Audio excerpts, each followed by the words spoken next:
welcome to my vintage 1950s kitchen. Today I'm going to make a recipe for you which is simply 1950s popcorn. And this is the way my family made it when I was a little girl. And I remember particularly my teenage brother. I had two older brothers, and he was maybe 15, and he used to make popcorn with a vengeance. So I watched him and diligently, and I learned how to do that myself. And while this is not the same kitchen, the stovetop looks the same, except that we had a built-in stovetop. Our house was built in 1950, 51, and our appliances were all brown. So that's kind of when appliances started changing to different colors, and for the next 20 years, I think, and now it's kind of back to white and black and stainless steel. But anyway, I'm going to have to put the camera down to a level where you can see the stovetop, and I will explain more as I go along. So I hope you enjoy. Give me a minute to get this positioned properly. There we are. Now on the back stove back here, I'm stewing a chicken.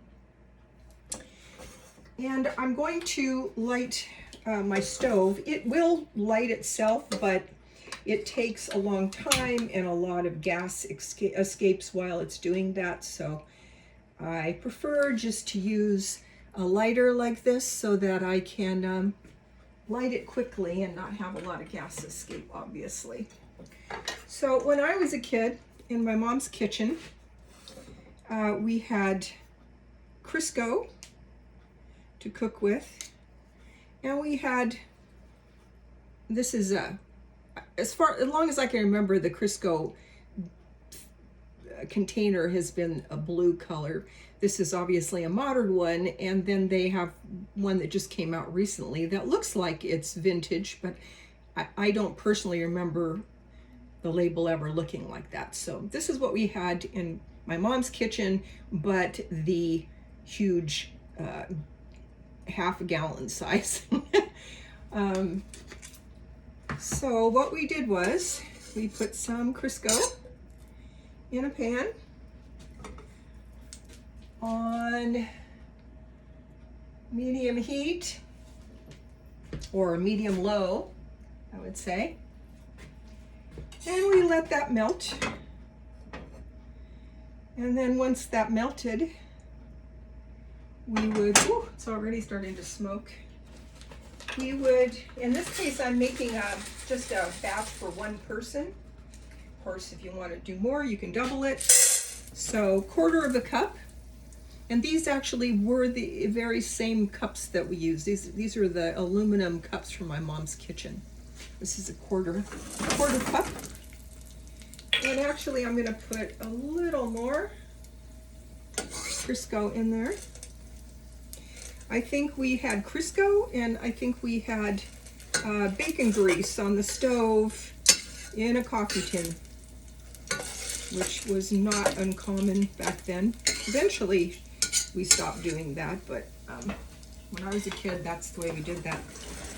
So what you want to do is, and I remember my brother in the next part, and he would just shake this with a vengeance, being a 15-year-old boy. It is not really that necessary these days.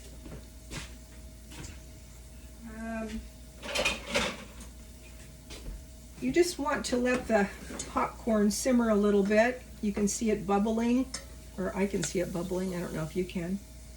And then it's starting to pop, so you put the lid on it and leave the fire up, not real high, but medium. And I don't think you necessarily have to move it around like this, but it does stop it from burning. So you just let it pop. And this is an old pan. This is a Revereware pan, and these began being made in 1945 or 46, I think, and I always loved them.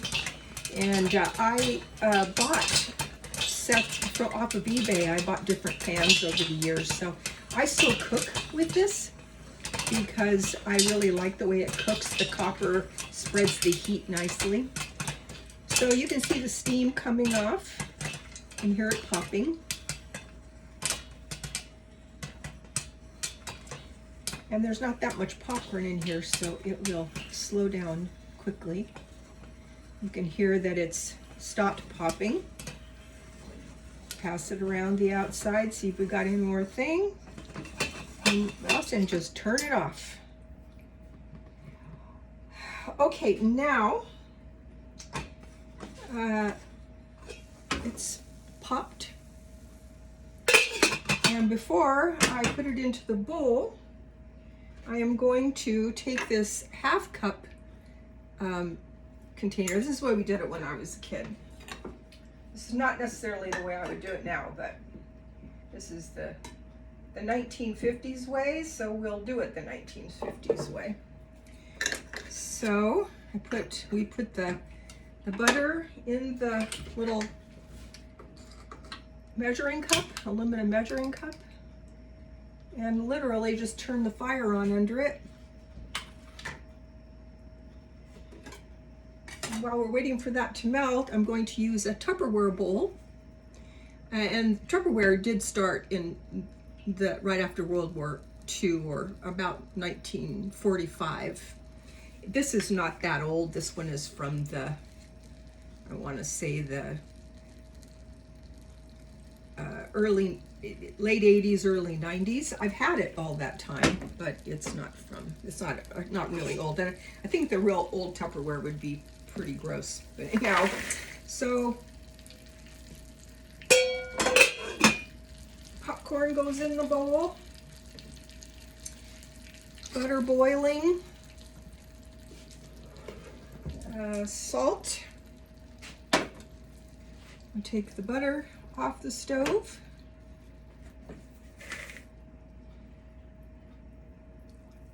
Put a little salt, or put a little butter on it. Put a little salt on the butter. Shake it. Finish putting the butter on.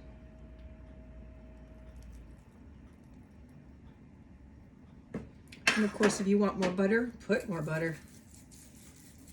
Practically, the more butter, the better. So there you have it, popcorn for one. And I wanted to show you another little relic from the 1950s.